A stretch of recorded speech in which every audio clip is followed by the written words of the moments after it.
في حد بيسمعني دلوقتي وتعبان من اللي حواليه، مش عشان هم وحشين، لأ، عشان هو اللي بيجي على نفسه زيادة عشانهم.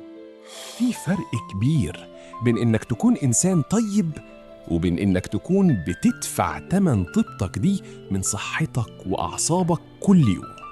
الطيب بيدي وهو راضي، لكن اللي بيقول لكل حاجة وهو مخنوق ده بيجي على جرحه.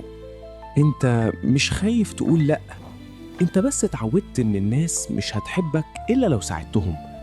خايف لو قلت لأ يمشوا ويسيبوك لوحدك.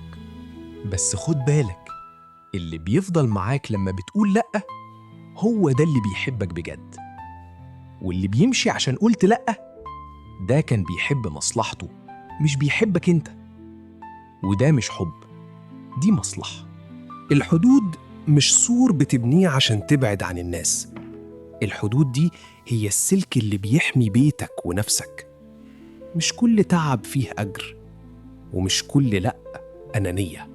نظف حياتك، مش عشان الناس وحشة، لأ، عشان أنت تستاهل ترتاح. أنا قبلة، واطمن، لسه في حدود.